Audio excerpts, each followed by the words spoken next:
नमस्कार दोस्तों, मैं अनिल कुमार इन्फो शिक्षा चैनल में आप सभी का हार्दिक स्वागत करता हूं।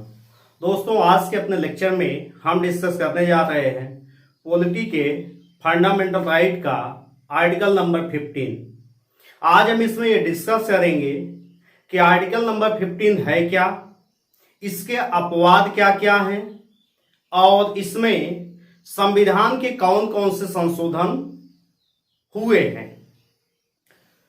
क्योंकि दोस्तों पहले फंडामेंटल राइट के एक एक अनुच्छेद पे बातचीत हुई है और उसी का डिटेल में अब अध्ययन किया जा रहा है। तो इससे पहले हम आर्टिकल 14 पे चर्चा किए हैं। आज का लेक्चर मेरा ये आर्टिकल 15 पे है। दोस्तों, यदि आप अभी भी हमारे चैनल को सब्सक्राइब नहीं किए हैं तो सबसे पहले चैनल को सब्सक्राइब कर लीजिए और बेल के आइकन पे क्लिक कर दीजिए, जिससे जो भी वीडियो अपलोड करें उसका अपडेट आपको मिलता रहे। और बाकी वीडियोस के लिए आप हमारे चैनल के प्लेलिस्ट में देख सकते हैं। तो आइए यहां से हम शुरुआत करते हैं कि आर्टिकल 15 आर्टिकल को मैंने बेयर एक्ट के पॉइंट को लिया है कि बेयर एक्ट का जो भाषा दिया गया है उसी का इसमें हम प्रयोग ज्यादा से ज्यादा किए हैं। तो आइए यहां पे देखा जाए कि आर्टिकल 15 है क्या। धर्म, मूल वंश, जाति, लिंग या जन्म स्थान के आधार पर विभेद का प्रतिषेध है। यानी कि इन 5 आधारों पर, 5 आधार कौन कौन से हैं? धर्म है, लिंग है, जाति है और इसके बाद मूल वंश और इसके बाद जन्म स्थान। यही 5 आधार हैं जिन पर विभेद नहीं किया जाएगा, इसका प्रतिषेध किया गया है। अब अगर यहां से हम 15(1) देखें, अनुच्छेद 15 का फर्स्ट देखें तो यहां कह रहा है राज्य किसी नागरिक के विरुद्ध केवल, ध्यान रखिएगा यहां केवल शब्द बहुत ही ज्यादा इंपॉर्टेंट है। और किसकी बात कर रहा है? राज्य की बात कर रहा है 15(1) में। और राज्य की परिभाषा को मौलिक अधिकार के अनुच्छेद 12 में व्याख्यायित किया गया है कि राज्य है क्या। आप चैनल के प्लेलिस्ट में जाके राज्य की परिभाषा को सबसे पहले बेहतर तरीके से समझिए, क्योंकि मौलिक अधिकार के लिए राज्य की परिभाषा अलग होती है। तो क्या कह रहा है? राज्य किसी नागरिक के विरुद्ध केवल धर्म, मूल वंश, जाति, लिंग, जन्म स्थान या इनमें से किसी के आधार पर कोई विभेद नहीं करेगा। ध्यान रखिए, इसका मतलब इन 5 आधारों के अलावा अन्य चीजों पर राज्य विभेद कर सकता है। लेकिन ये 5 आधार हैं, 5 आधार आपको याद हो जाना चाहिए। धर्म, मूल वंश, जाति, लिंग, जन्म स्थान, ये 5 के 5 पॉइंट आप याद कर लीजिए कि राज्य इनके आधार पर विभेद नहीं करेगा। जैसे लिंग अगर हम समझना चाहें तो पुरुष और महिला, ये लिंग हो गया।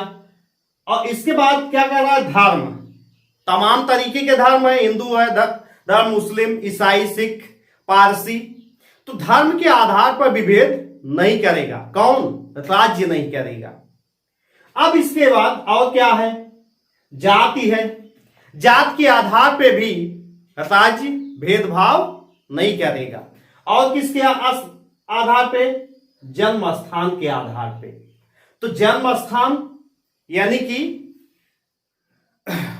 जहां जन्म हुआ है, जन्म स्थान के आधार पे भी विभेद नहीं होगा। और एक है मूल वंश। तो मूल वंश के आधार पे भी भेदभाव नहीं होगा। ये 5 आधार हैं, 5 याद होना चाहिए। 15(1) में राज्य के लिए ये दिया गया है। अब अगर इसका 15(2) हम देखें, अच्छा यहां पे हमने एक शब्द समझाया था केवल। यही 5 आधार हैं जिनके आधार पे भेदभाव नहीं करेगा। किन आधारों पर भेदभाव हो सकता है? बाकी इन 5 आधारों के अलावा और अगर कोई आधार है तो उसके आधार पे भेदभाव किया जा सकता है। जैसे भाषा के आधार पे, निवास स्थान के आधार पर विभेद हो सकता है। तो अब इसके बाद आते हैं 15(2) पे। अब यहां दे रहा है कोई नागरिक केवल धर्म, मूल वंश, जाति, लिंग, जन्म स्थान या इनमें से किसी आधार पर। अब देखिए 15(1) में भी लगभग वही चीज है और 15(2) में भी लगभग वही चीज है। तो दोनों में अंतर क्या है? दोनों में अंतर यही है कि यहां पे ध्यान रखिएगा, पहले में राज्य की बात करता है, यहां बात करता है नागरिक के लिए। तो एक में नागरिक के लिए, एक में राज्य के लिए। 15(1) राज्य के लिए है और 15(2) नागरिक के लिए है। अब इसके बाद यहां और देखिए कहां कहां जो है इन आधारों पर विभेद नहीं होगा। दुकानों में, दुकान में ये नहीं कह सकते कि इस जात के लिए यहां बैठने के लिए, इस जात के लिए नहीं है, ठीक है, तो विभेद नहीं होगा। सार्वजनिक भोजनालयों, होटलों और सार्वजनिक मनोरंजन के स्थानों में प्रवेश, इन आधारों पर भेदभाव नहीं होगा। और क्या दे रहा है? पूर्णतः या भागतः राज्य निधि से पोषित या साधारण जनता के प्रयोग के लिए समर्पित कुओं, तालाबों, स्नान घाटों, सड़कों और सार्वजनिक समागम के स्थानों के उपयोग के संबंध में किसी भी निर्योग्यता, दायित्व, निबंधन या शर्त के अधीन नहीं होगा। इसका मतलब क्या कह रहा है? कुआं हो, तालाब हो, स्नान घाट हो, सड़क हो, इसके संबंध में आप इन 5 आधारों पर भेदभाव नहीं कर सकते हैं। यही आर्टिकल 15(2) में है। तो ध्यान रखिएगा 15(2) नागरिक और राज्य दोनों के लिए है और 15(1) जो है केवल राज्य के लिए है। इसका मतलब 15(2) 15(1) से आगे है, बढ़ के है। अब इसके बाद हम चलते हैं 15(3) पे। ध्यान रखिएगा आर्टिकल 15 में 15(1), 15(2), 15(3), 15(4), 15(5), 15 में 5 खंड जो है बीच बीच में डिवीजन है। अब 15(1) और 15(2) क्या है? अनुच्छेद 15 का मूल रूप है, लेकिन अब 3 से क्या होगा? अनुच्छेद 15 का अपवाद चलेगा, एक्सेप्शन चलेगा। देखिए एक तरफ कहा कि लैंगिक आधार पर भेदभाव नहीं किया जाएगा, लेकिन जरा 15(3) हम पढ़ के देखते हैं क्या दिया गया है। इस अनुच्छेद की कोई बात, तो इस अनुच्छेद की कोई बात, देखिए ये बेयर एक्ट की भाषा है और बेयर एक्ट की भाषा को आपको बेहतर तरीके से समझना पड़ेगा। दोस्तों यदि आपको ये वीडियो पसंद आ रहा है तो आप इसको लाइक, कमेंट और शेयर जरूर कर दीजिए और आपकी जो समस्या हो इससे संबंधित आप कमेंट बॉक्स में जरूर कीजिए कि आपको और क्या इसमें चाहिए, उसको हम नेक्स्ट लेक्चर में व्याख्यायित करेंगे। तो अब यहां पे बात कर रहा है इस अनुच्छेद की कोई बात। इस अनुच्छेद मतलब आर्टिकल 15 की कोई बात किसके लिए? राज्य को स्त्रियों और बालकों के लिए कोई विशेष उपबंध करने से निवारित नहीं करेगी। इसका मतलब अब यह अपवाद क्यों हो गया? कह रहा है कि लैंगिक आधार पर, लिंग के आधार पर भेदभाव नहीं होगा, विभेद नहीं किया जाएगा, लेकिन फिर यहीं पे कह रहा है राज्य को स्त्रियों और बालकों के लिए कोई विशेष उपबंध करने के लिए यह रोकेगा नहीं। इसका मतलब यह अपवाद हो गया। इसीलिए महिला आयोग की स्थापना, प्रसूति गृह, बच्चों के लिए कोई विशेष उपबंध करना हो, विशेष नियम लाना हो, तो क्या करता है? राज्य उनके लिए बनाएगा। वैसे भी हम ये कह चुके हैं कि जब इक्वलिटी लानी है, समानता लानी है, तो हमने कहा था क्या होना चाहिए? पुरुष और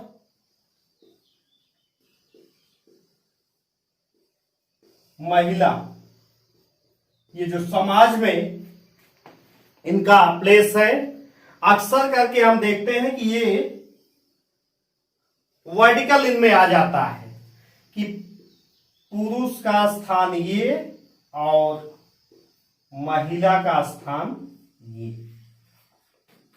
तो संविधान का क्या मकसद है? जो ये वर्टिकल पॉइंट बना हुआ है इसको कैसा कर देना? हॉरिजॉन्टल कर देना।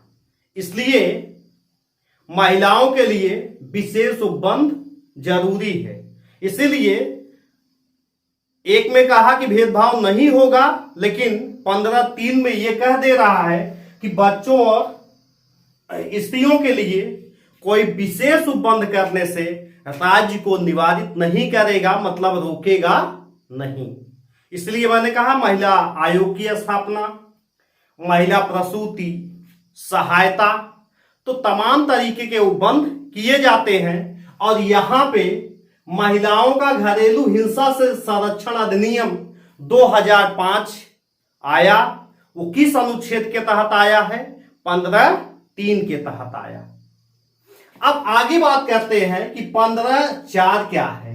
इस अनुच्छेद की अनुच्छेद 29(2) की कोई बात राज्य को सामाजिक और शैक्षिक दृष्टि से पिछड़े हुए नागरिकों के किन्हीं वर्गों को उन्नत के लिए या अनुसूचित जातियों अनुसूचित जनजातियों के लिए कोई उपबंध करने से निवारित नहीं करेगी। अब यहां भी ध्यान दीजिए क्या कह रहा है? सामाजिक और शैक्षिक दृष्टि से पिछड़े हुए लोगों के लिए और अनुसूचित जातियों और अनुसूचित जनजातियों के लिए उपबंध करने से रोकेगा नहीं। कौन सा अनुच्छेद? अनुच्छेद 15। और ये कौन सा संविधान संशोधन है? प्रथम संविधान संशोधन अधिनियम है जो 1951 में आया है। उसके तहत ये पार्ट जोड़ा गया बाद में। तो इसी बहाने ये जान लीजिए कि संविधान का प्रथम संशोधन अधिनियम 1951 में आया और ये कौन सा है? 15(4) है। इसका मतलब इनके लिए उपबंध किया जा सकता है। किसके संबंध में? सामाजिक रूप से, सामाजिक और शैक्षिक रूप से जो पिछड़े हुए हैं, अनुसूचित जाति और अनुसूचित जनजाति के लिए। अब बात करते हैं अनुच्छेद 15(5).